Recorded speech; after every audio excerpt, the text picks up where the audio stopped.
एक बार बादशाह अकबर के कक्ष का एक सेवक जान के डर से एक झूठ बोल देता है जो पकड़ा गया था, और बादशाह ने उसे सिर्फ झूठ बोलने की बात पर ही उसे मौत की सजा दी थी।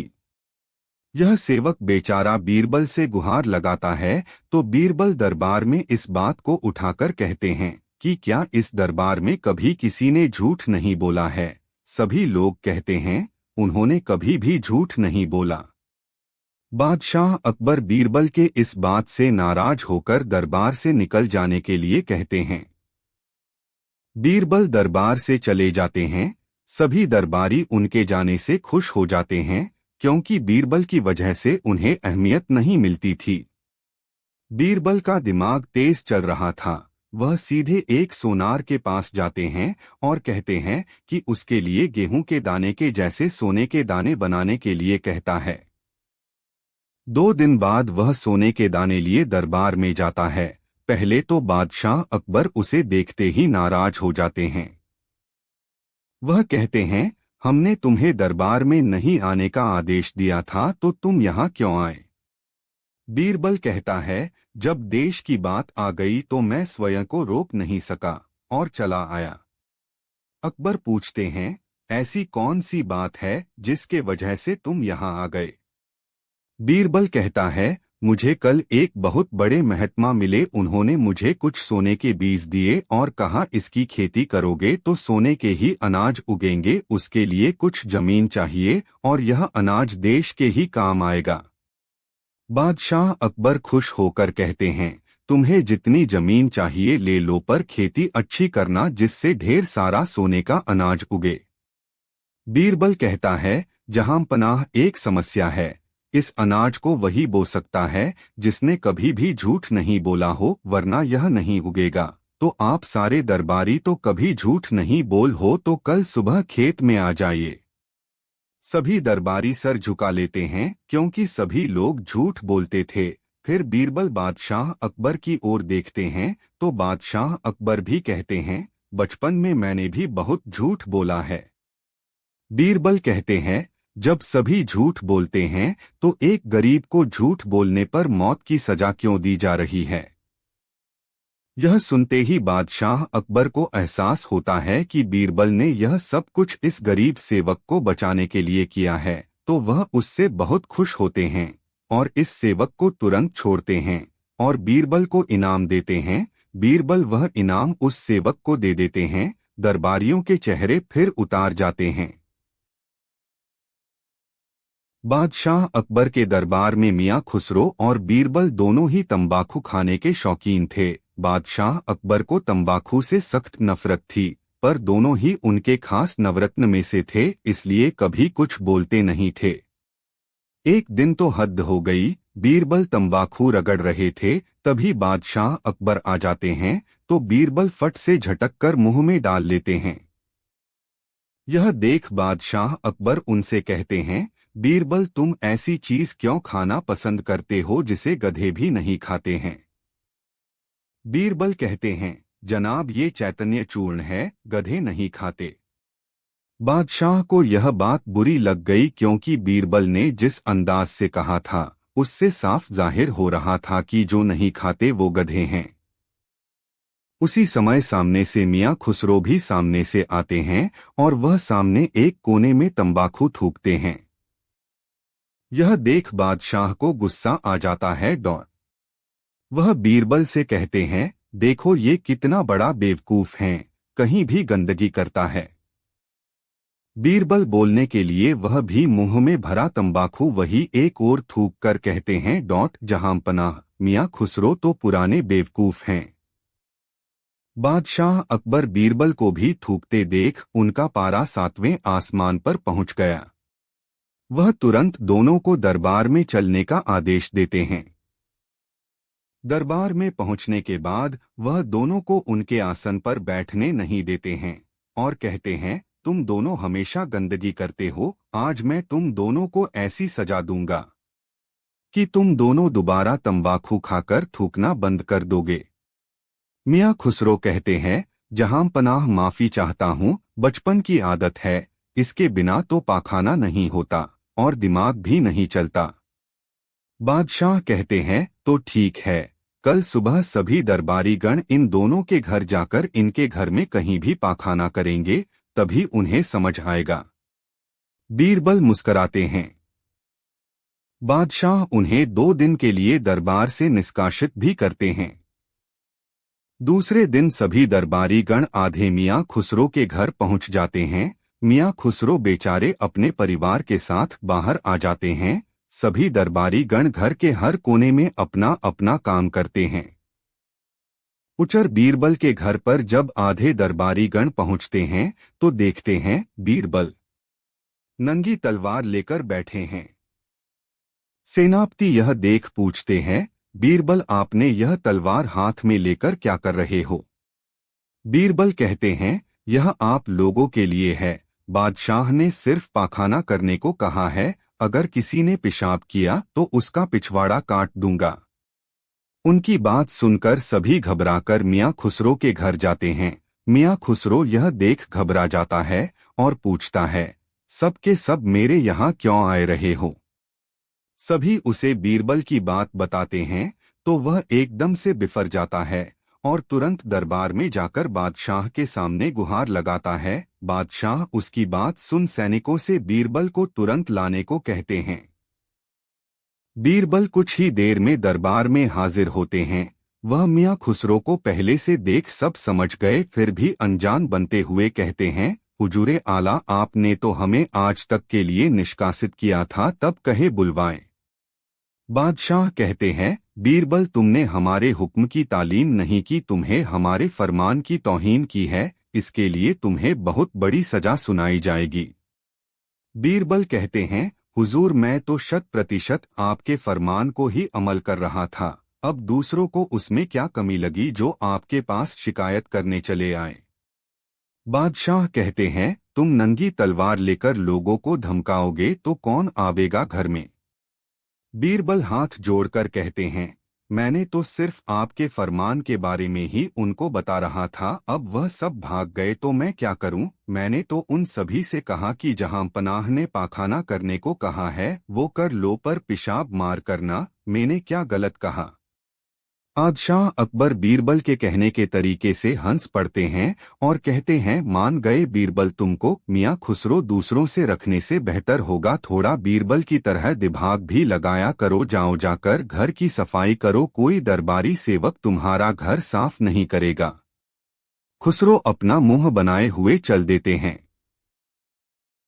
बीरबल की सूझबूझ, बुद्धि और हाजिर जवाबी से जहां बादशाह अकबर प्रसन्न थे, वहां दरबार के अन्य लोगों में कई ऐसे भी थे जो बीरबल को उच्च पद से हटाना तथा बादशाह की दृष्टि में गिराना चाहते थे। वे लोग ऐसे ही अफसर की ताक में रहते थे, जब वे बादशाह के कान भर सकें या किसी भी तरह बीरबल को नीचा दिखा सकें। ऐसे अफसर अक्सर आते भी रहते थे। एक बार बीरबल की अनुपस्थिति में बादशाह के कान भरने वालों ने एक स्वर में कहा, हमारी समझ में आज तक नहीं आया है कि जहां पनाह की हम लोगों में क्या कमी है, बीरबल को इतना महत्व क्यों दिया जाता है? क्या वह हमसे ज्यादा विद्वान है? बहुत फर्क है उसमें और आप लोगों में। बादशाह ने मुंह खोला दिया। जानने की इच्छा है हुजूर। अच्छा, फर्क जानना चाहते हो? हाँ हुजूर, फर्क दिखाया जाएगा। इसी समय बीरबल के पास सूचना भेज दो, वह 7 दिनों के लिए छुट्टी पर रहें तथा दरबार में न आएं। तुम लोगों में जो सबसे चतुर हो वह उनके स्थान पर काम करे, उनकी कुर्सी पर विराजमान हो। इस 1 हफ्ते में हम फर्क का एहसास करा देंगे। ऐसा ही किया गया। उन लोगों में जो सबसे चतुर था उसे बीरबल के स्थान पर नियुक्त कर दिया गया। बीरबल की हफ्ते भर के लिए छुट्टी कर दी गई। बादशाह उन सबकी परीक्षा लेने का उचित अवसर और परीक्षा का विषय खोजते रहे।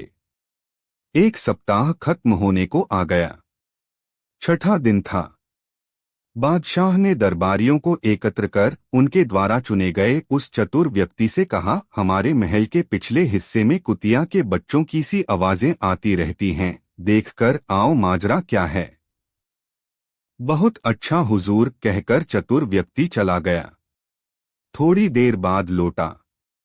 बादशाह ने मुस्कराकर पूछा, क्या माजरा है?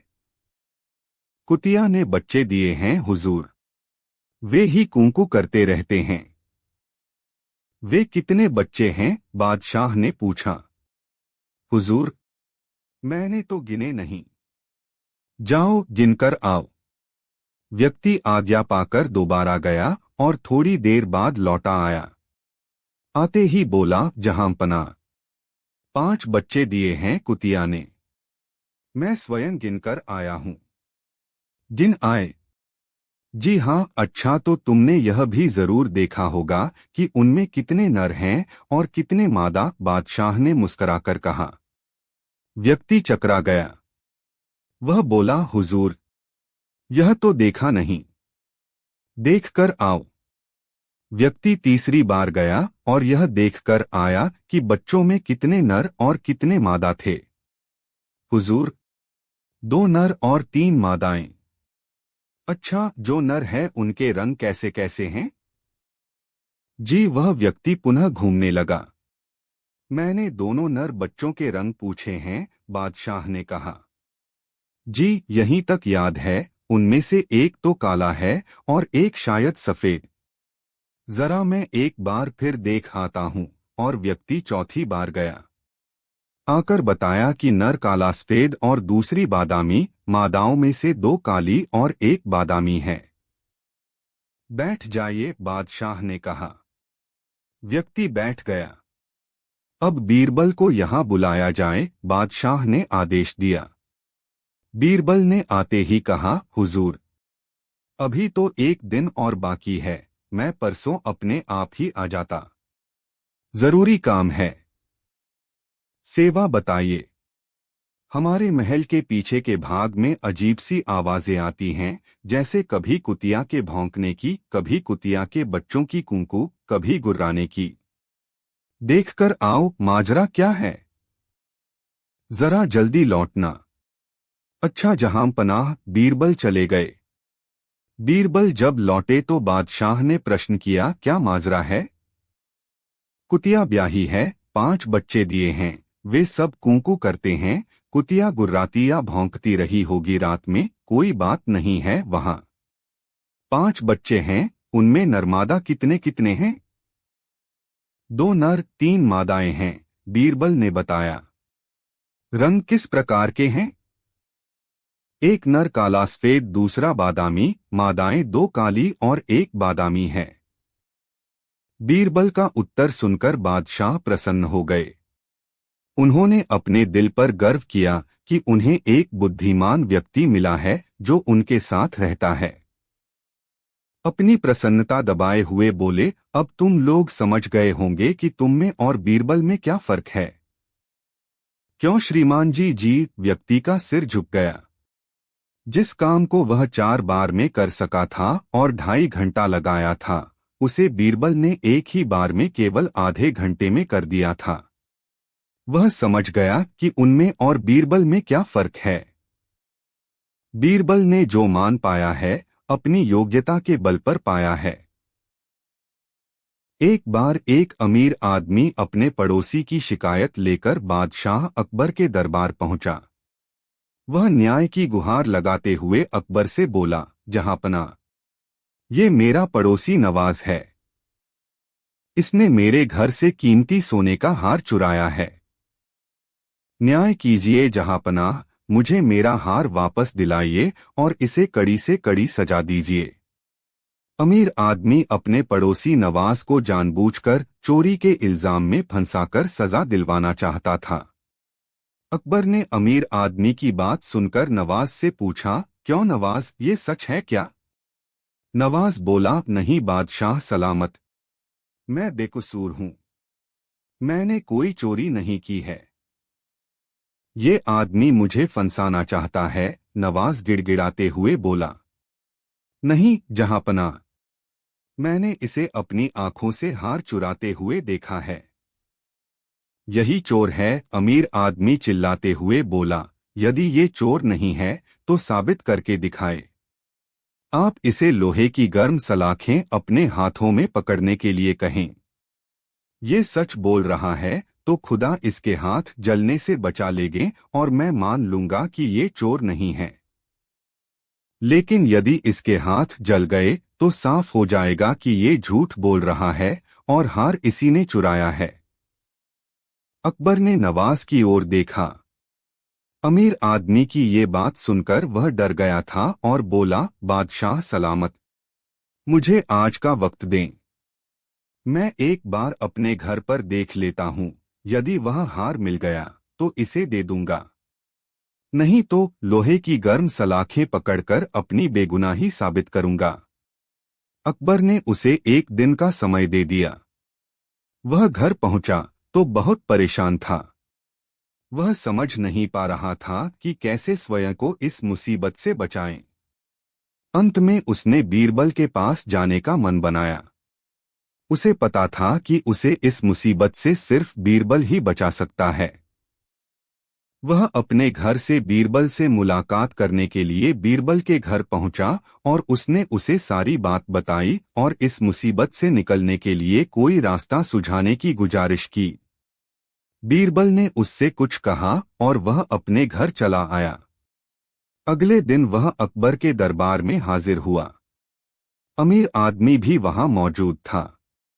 अकबर ने उससे पूछा, क्यों?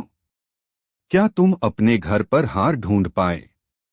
तो नवाज बोला, नहीं हुजूर, मेरे घर वह हार नहीं है।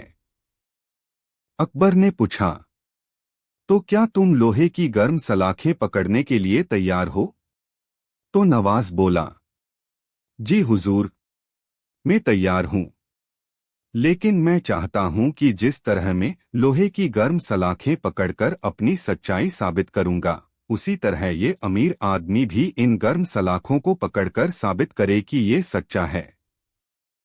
ये सच्चा होगा तो खुदा इसके हाथ भी नहीं जलने देंगे। आप पहले इसे ये गर्म सलाखें पकड़ने के लिए कहें। ये सुनना था कि अमीर आदमी के पसीने छूटने लगे। वह बोला, जहां पनाह, ऐसा लगता है कि वह हार मैंने घर पर ही कहीं रख दिया है। मैं घर जाकर एक बार फिर से देखता हूं। अकबर समझ गए कि दाल में कुछ काला है। उन्होंने सैनिकों को भेजकर अमीर आदमी के घर वह हार ढूंढवाया। वह हार उसके घर पर ही मिला। अमीर आदमी का कपट देख अकबर ने सजा के तौर पर उसे वह हार नवाज को देने का आदेश दिया। अमीर आदमी के पास अब केवल पछतावा ही रह गया और वह अपने किए कर्म को सोच सोच कर खुद पर घृणा करने लगा। अब नवाज वह सोने का हार बीरबल को देने गया, क्योंकि मुसीबत के समय बीरबल ने ही उसकी सहायता की थी।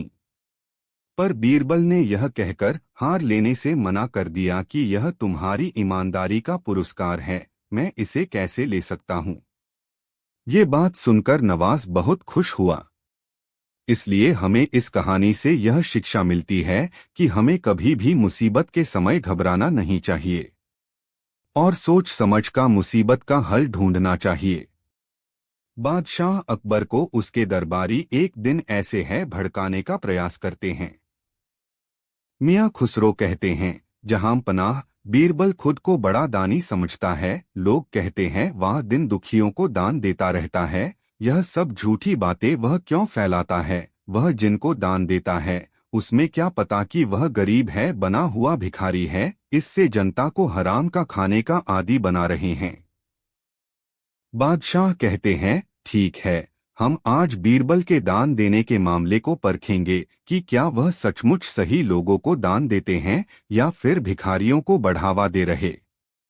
बादशाह अपने विशेष सेवक को भेष बदलकर एकदम भिखारी बनाकर उनके पास भेजते हैं। वह सेवक दिखने में एकदम भिखारी लग रहा था।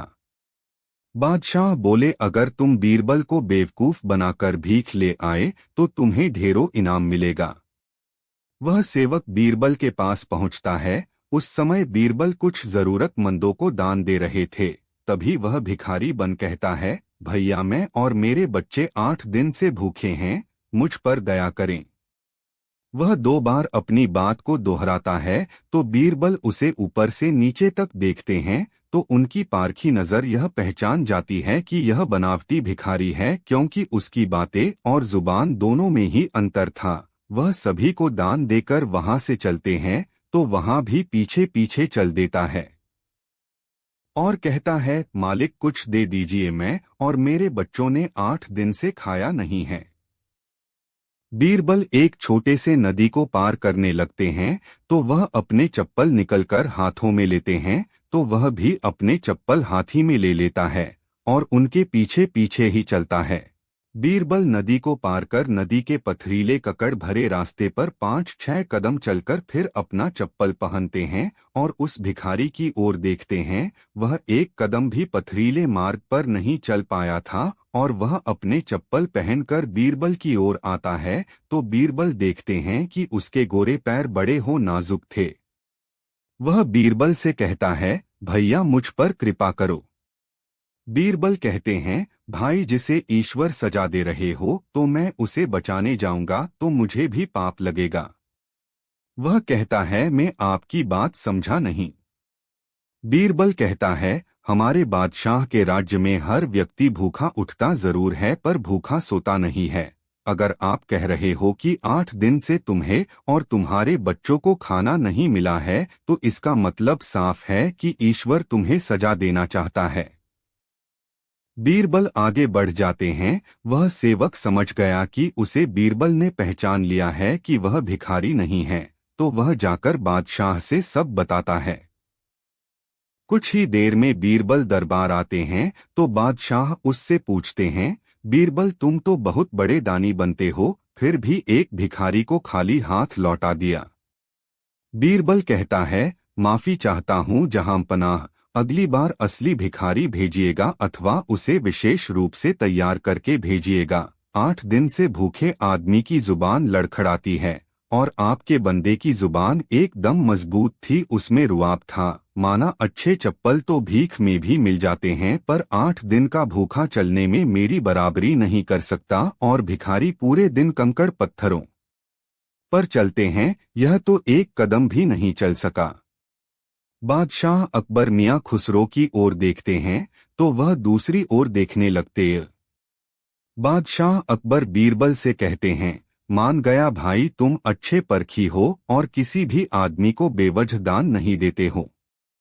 बादशाह अकबर से सभी दरबारी मौका मिलते ही बीरबल की बुराई शुरू कर देते थे और उनसे कहते थे कि आप बेवजह बीरबल को इतना तवज्जो और इज्जत देते हैं जबकि वह उस काबिल नहीं है। बादशाह अकबर जानते थे कि इन लोगों से बीरबल की चतुराई पचती नहीं है। एक दिन वह भरे दरबार में कहते हैं, मैं एक प्रश्न पूछता हूँ, अगर आप लोगों ने उसका जवाब दे दिया तो समझ लो बीरबल की छुट्टी हो जाएगी। सभी दरबारी खुश हो जाते हैं। बादशाह पूछते हैं, इंसान की बनाई हुई चीज अधिक अच्छी होती है या कुदरत के बनाई हुई चीज अच्छी होती है? सभी लोगों को 1 हफ्ते का समय दिया गया। सब अपने अपने घर जाकर इसका जवाब खोजने लगे पर किसी के पास कोई जवाब नहीं आया। 1 हफ्ते के बाद सभी लोग दरबार में सर झुकाए बैठे थे। अकबर ने सभी से पूछा तो किसी ने भी जवाब नहीं दिया तो अकबर बीरबल की ओर देखते हैं और कहते हैं, बीरबल तुम इसका जवाब दे सकते हो। बीरबल उठकर सीधे सीधे बाहर चले जाते हैं। उनके इस हरकत से बादशाह को भी गुस्सा आता है। वह सोचते हैं कि बीरबल का कुछ ज्यादा ही दिमाग चढ़ गया है। उसी समय एक कारीगर अंदर आता है। वह बादशाह को अपने हाथ से बनाई एक अद्भुत कलाकारी की मूर्ति भेंट करता है।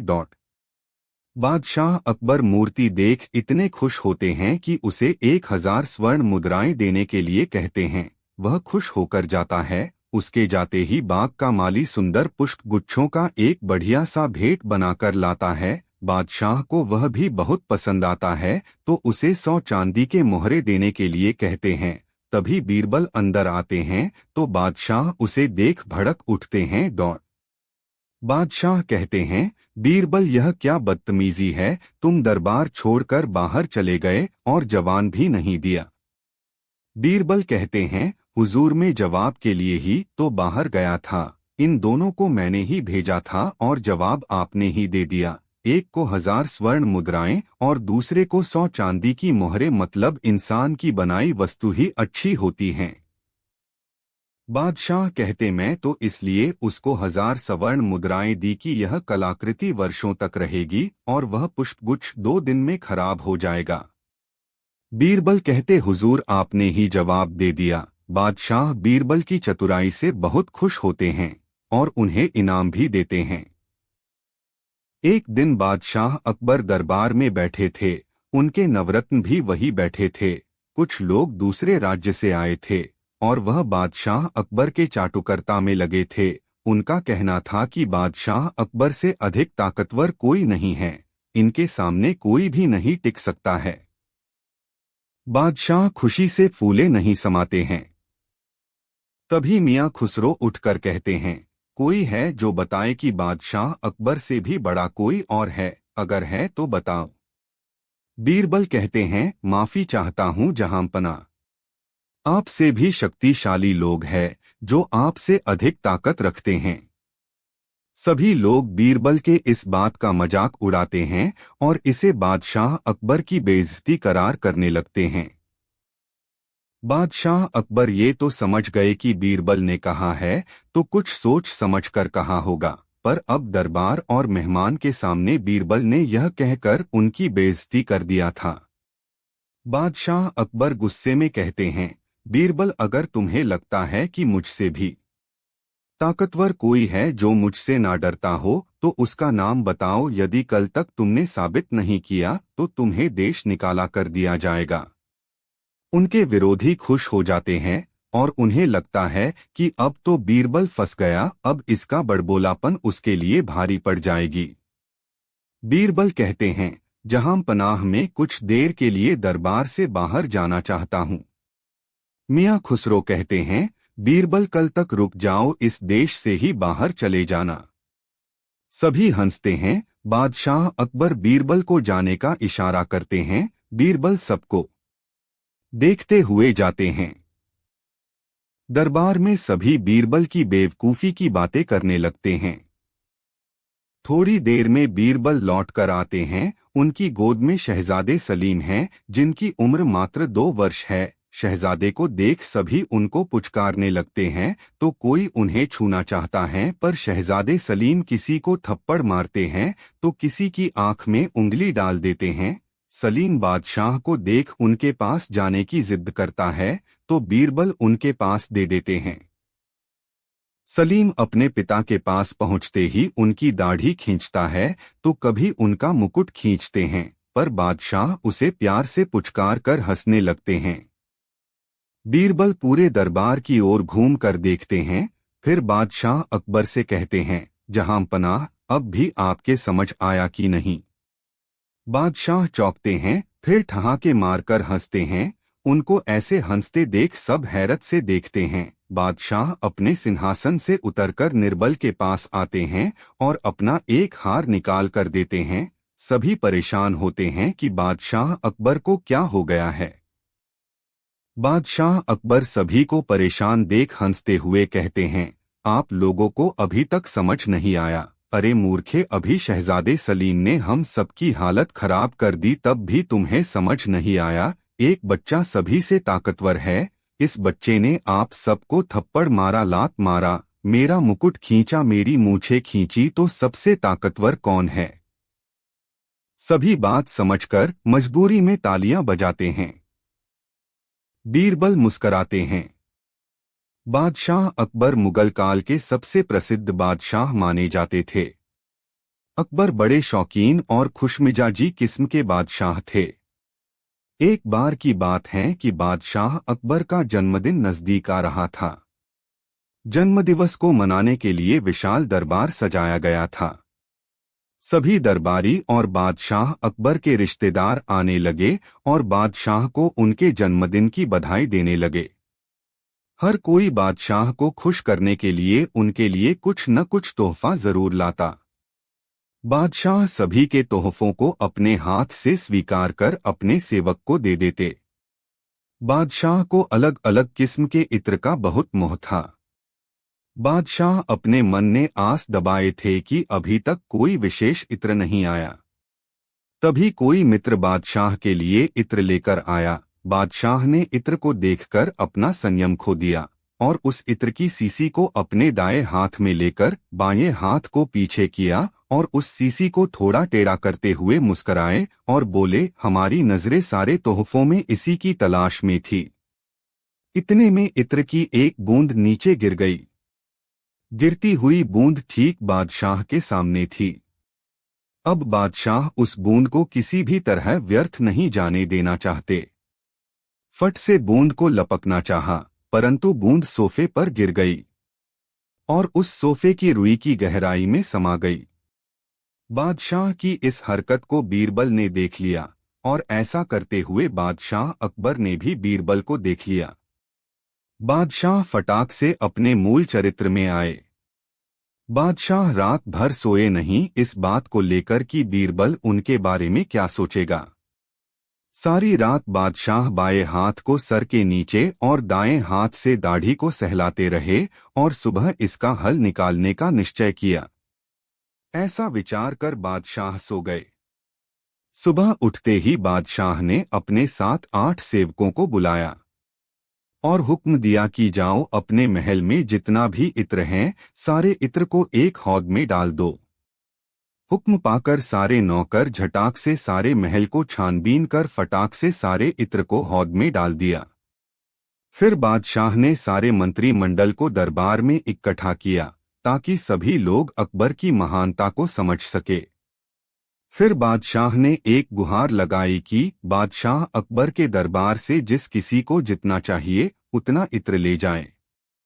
ऐसा करके बादशाह ये दिखाना चाहते थे कि वो इत्र की एक बूंद तो क्या पूरे हौद की कुर्बानी देने को तैयार हैं। और अकबर अपने किए पर मन ही मन शर्मिंदा हो रहे थे।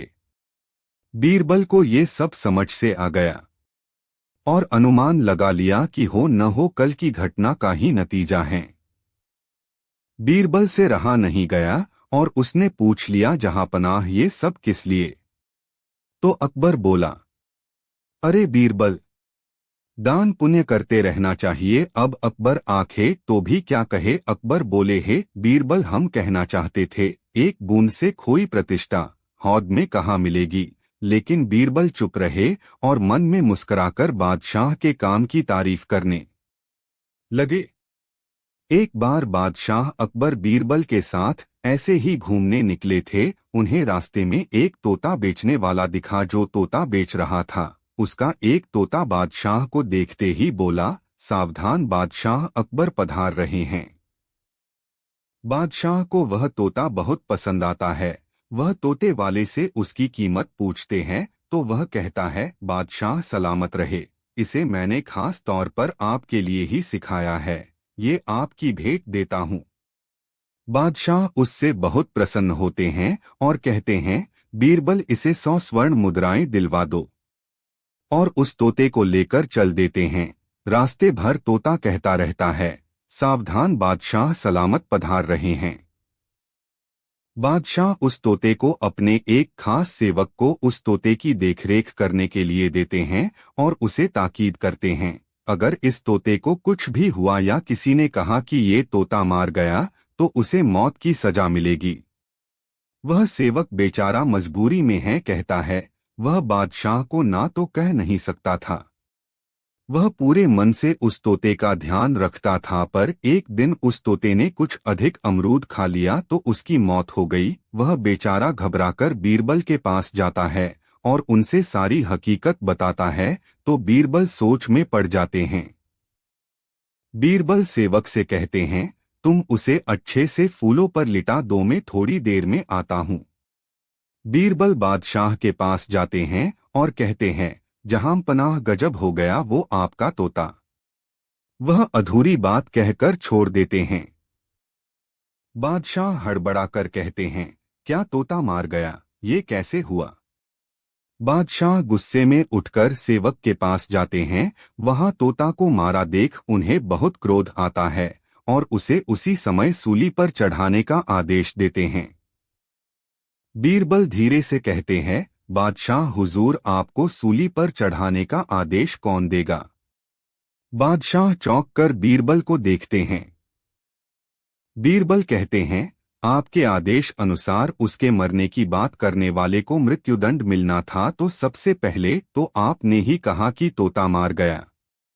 बादशाह बीरबल की होशियारी समझ गए और उस सेवक को माफ करने के साथ साथ इनाम भी देते हैं, क्योंकि उसने बड़े होशियारी से बीरबल को आगे किया था। वह बीरबल की भी तारीफ करते हैं कि उनके वजह से एक गरीब सेवक बच गया। एक बार बादशाह सलामत हरम में अपनी बेगम के साथ बैठे हुए प्यार मोहब्बत की बातें कर रहे थे। इतने में एक कनीज ने आकर बादशाह को झुककर सलाम किया और निहायत अदब के साथ फरमाया, अलीज़ा, ताप के साले साहब तशरीफ लाए हुए हैं। बादशाह ने कनीज से पूछा, यहीं पर भेज दो। फिर बेगम की तरफ मुखातिब होकर बोले, बेगम, तुमने सुना है, सारी खुदाई एक तरफ, जोरू का भाई एक तरफ। बेगम भला कब चुप रहने वाली थी, बोली, जहांपना, आप भूल रहे हैं, आपने दूसरा फिक्रा गलत इस्तेमाल किया है। बादशाह ने कहा, अच्छा तो अब सही सुना दो। तब बेगम ने जवाब दिया, सारी खुदाई एक तरफ और दूल्हे का भाई एक तरफ। बादशाह बेगम की बात सुनकर हंसे। इतने ही में उनका साला अंदर आ गया और सलाम करके एक तरफ खड़ा हो गया। तब बादशाह ने कहा, साले साहब, तशरीफ रखिए। साले साहब सामने की कोच पर बैठ गए। तब बादशाह ने पूछा, कहिए कैसे तकलीफ की, क्या बेगम को लिवाने आए हैं? साले साहब ने जवाब दिया, अलीज़ा, मैं लिवाने नहीं आया, एक अर्ज करने आया हूं। बादशाह ने कहा, फरमाइए, तहेदिल से आपकी अर्ज पर गौर किया जाएगा। यह सुनकर साले साहब ने अंदर ही अंदर खुश होकर कहा, एक मर्तबा हुजूर ने फरमाया था कि अगर बीरबल की काबिलियत का कोई मुसलमान हो तो हम बीरबल की जगह उसे दे सकते हैं। बादशाह ने कहा, बेशक। साले साहब ने जवाब दिया, जहांपना, मेरी परीक्षा ले ली जाए और अगर मैं परीक्षा में ठीक साबित हो गया तो मेरा चुनाव उस जगह पर किया जाए। बादशाह अपने साले की बात सुनकर एक बार तो थोड़ा हंसे, फिर बेगम की तरफ देखते हुए बोले, साले साहब, अगर आप परीक्षा में खरे उतरे तो यकीन मानिए हम आपको वजीर बना देंगे। उसी समय बादशाह ने अपनी कनीज को कोयले की डाली ले आने का हुक्म फरमाया। वह कनीज कोयले की डली को एक निहायत ही खूबसूरत रकाबी में रखकर बादशाह के सामने हाजिर हो गई।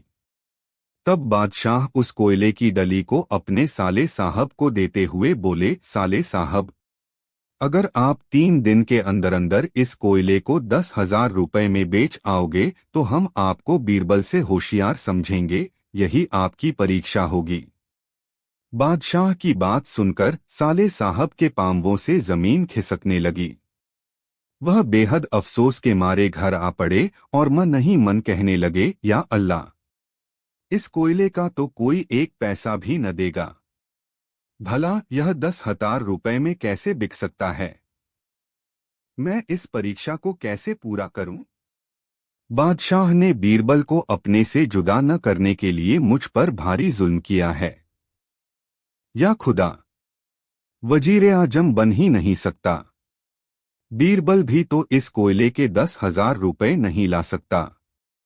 क्यों न मैं बादशाह से इस बात को कहूं? इस प्रकार सोच विचार करते हुए तीसरे दिन बादशाह के सामने रोनी सी सूरत में बोले, हुजूर, गुस्ताखी माफ, इस कोयले के 10,000 रुपए कोई नहीं दे सकता, यह तो एक पैसे का भी नहीं। तब बादशाह ने हंसते हुए कहा, घबराने की कोई बात नहीं, आप दरबार में तशरीफ लाइए। 8 साले साहब दरबार में पहुंचे। तभी दरबारी उनको निहायत सुस्त देख उनकी सुस्ती का सबब पूछने लगे। साले साहब ने अपना सिर चकराने का बहाना किया। इसी समय बादशाह दरबार में तशरीफ जाए। दरबार के जरूरी मामलातों से खाली होकर बादशाह ने अपने साले साहब की तरफ देखा। तब इशारा समझकर साले साहब ने दरबार में एक विशेष दरबारी को वह कोयले की डाली को देकर बादशाह के सामने पेश करने को कहा। वह विशेष दरबारी उस कोयले की डाली को लेकर बादशाह के सामने ले गया और पेश कर दी। बादशाह वह कोयले की डाली बीरबल को दिखाते हुए बोले, बीरबल, तुम इस कोयले को कितने दाम में बेच सकते हो? बीरबल बोले, जितने में आप कहें हुजूर, उतने ही में बेच दूं। बीरबल ने उससे कहा, मैं इसे 10,000 रुपए में बेचना चाहता हूं। बीरबल ने जो हुक्म कहकर वह डाली ले ली। तब बादशाह बोले, बीरबल, आपको हमें यह सबूत देना होगा कि फना जगह इसको बेचा है। बीरबल ने यह भी मंजूर किया और अपने स्थान पर बैठ गए। दरबार से आकर बीरबल ने एक दर्जी को काली मखमल का ढीला कुर्ता पाजामा और टोपी सीने का आदेश दिया। फिर कोयले की डाली को काफी बारीक पिसवाया। जब पिसते पिसते पर डाली सुरमे जैसी हो गई तो उन्होंने उसे एक आलीशान जवाहरात की डिब्बी में रखा। फिर उस डिब्बी को लेकर एक सोने के डिब्बी के अंदर रखा। इसके बाद उस डिब्बी को एक बड़ी चांदी के डिब्बी के अंदर रखा। इस प्रकार इस डिब्बी को उन्होंने 7 धातुओं की डिब्बियों के अंदर रख लिया। तब डिब्बे को भी एक चमड़े की पेटी में रख लिया। इसके बाद एक काली आबनूस की हीरे पन्ने के नगों से जड़ी हुई छड़ी निकाली, जिसकी मूठ सोने की थी। इतने में ही दर्जी कपड़े ले आया। उन कपड़ों में भी बीरबल ने जगह जगह पर कीमती जवाहरात और नग जड़ लिए। गले में भी बेशकीमती नगों की मालाएं पहन लीं। तब कपड़े पहने, हाथ में वह छड़ी लिए बीरबल मुंबई पहुंचे, जहां एक आलीशान सराय में जाकर आलीशान कमरे में जा ठहरे और शहर में मुनादी करा दी कि शहर बगदाद से एक सुरमे वाला आया है, जिसके पास ऐसा सुरमा है जिसे लगाने से उसके मरे हुए घर वाले दिखाई देने लगते हैं। उस आला दर्जे के सुरमे की एक सलाई की कीमत 10,000 रुपए है। यह मुनादी सुनकर शहर भर में तहलका मच गया। हर आदमी अपने मरे हुए को देखने का ख्वाहिशमंद था, लेकिन सुरमे की कीमत सुनकर सबकी अक्ल खराब थी। उड़ते उड़ते यह खबर एक मारवाड़ी सेठ तक पहुंची। उस सेठ ने नौकर को सुरमे वाले को लिवाने सराय में भेजा। नौकर ने सराय में पहुंचकर बीरबल को सेठ जी की फरमाइश बताई। बीरबल खुश होते हुए उस सेठ के पास पहुंचे। रास्ते से ही एक भीड़ उनके साथ हो ली। वहां पहुंचकर नौकर ने बीरबल से हवेली के अंदर चलने को कहा। बीरबल बाले, हम किसी के घर नहीं जाते, आथ अपने सेठ को बाहर बुलाइए। नौकर ने सेठ से सारा हाल कह दिया। तब सेठ जी अपने बाग में आ गए। वहीं एक कुर्सी पर बीरबल बैठ गए।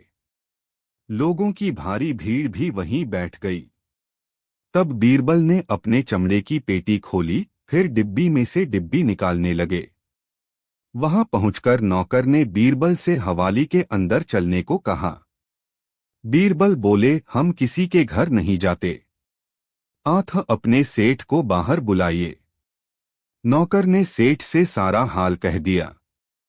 तब सेठ जी अपने बाग में आए। वहीं एक कुर्सी पर बीरबल बैठ गए। लोगों की भारी भीड़ भी वहीं बैठ गई।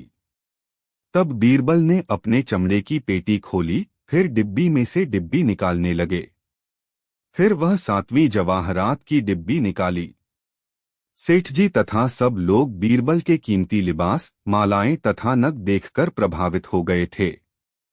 तब बीरबल ने सेठ जी से कहा, 10,000 रुपए लाइए और देखिए अपने मरे हुओं को। सेठ जी ने 10,000 रुपए की मुहरें मंगवाकर बीरबल को दे दी, जिन्हें बीरबल ने संभाल कर रख लिया। फिर एक सीपी की बनी सलाई निकाली और सुरमे से लपेटकर सेठ की आंखों के पास लाकर बोले, सेठ जी, इस सुरमे की एक और तारीफ यह है कि इससे उसी आदमी को अपने बुजुर्ग दिखाई देते हैं जो अपने माँ बाप से पैदा हो, दोगले से नहीं। यह कहकर बीरबल ने सेठ की आंखों में सलाई लगा दी और बोले, कहो सेठ जी, आपको बुजुर्ग दिखाई दे रहे हैं या नहीं? सेठ जी ने सोचा कि अगर नहीं कहता हूं तो इतनी बड़ी भीड़ और नौकर चाकरों के सामने दोगला साबित होता हूं। तब वह बड़े संकोच के साथ बोले, हाँ, मुझे सब दिखाई दे रहे हैं। तब बीरबल ने कहा, अच्छा तो अपना पूरा पता लिखकर मुझे अपने हाथ की सनद दीजिए, जिसमें लिखा हो कि मैंने 10,000 रुपए देकर इस सुरमे को लगाया और मुझे अपने बुजुर्ग दिखाई देने लगे। सेठ ने मजबूरीवश सनद लिख दी। बीरबल लौटकर बादशाह के पास आए। बादशाह पहले तो उन्हें पहचान ही नहीं सके, फिर पहचानकर हंस पड़े। बीरबल ने बादशाह को शुरू से आखिर तक का वृतांत सुनकर सनद दिखा दी, जिसे सुनकर व देखकर सारा खिलखिला उठा। तब बादशाह ने अपने साले साहब से कहा, कहिए साले साहब, बीरबल ने गैर मुमकिन को भी मुमकिन कर दिखाया है कि नहीं। एक रात बादशाह अकबर गहरी निंद्रा में सोए थे। अचानक उन्होंने एक सामना देखा जिसमें उन्होंने देखा कि उनके सारे बाल झड़ गए हैं।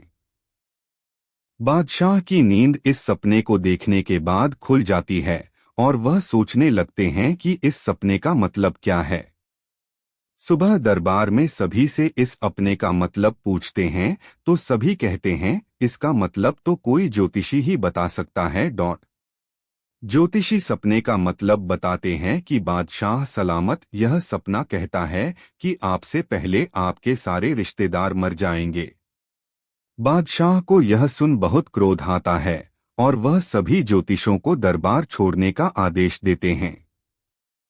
थोड़ी देर में बीरबल दरबार में आते हैं तो उनसे जलने वाले दरबारी सोचते हैं कि यही मौका है बीरबल को भी दरबार से निकलवाने का, क्योंकि वह भी यही जवाब देंगे। मियाँ खुसरो कहते हैं, जहां पनाह बीरबल से भी पूछ लीजिए, शायद वह कोई उचित मतलब बता दें। बादशाह अकबर बीरबल से अपने स्वप्न के बारे में बताते हैं। बीरबल समझ गए कि मामला कुछ और है, पर उन्हें जवाब तो देना ही था। वह कहते हैं, जनाब, इसका मतलब यह है कि आप अपने सभी रिश्तेदारों से अधिक जिएंगे। बादशाह उनके इस जवाब से खुश हो जाते हैं और बीरबल की खूब तारीफ करते। सभी बाद में बीरबल से पूछते हैं, यार, ज्योतिषी ने भी वही बताया था और तुमने भी वही कहा, फिर बादशाह उनसे नाराज क्यों हुए और तुमसे खुश क्यों हुए?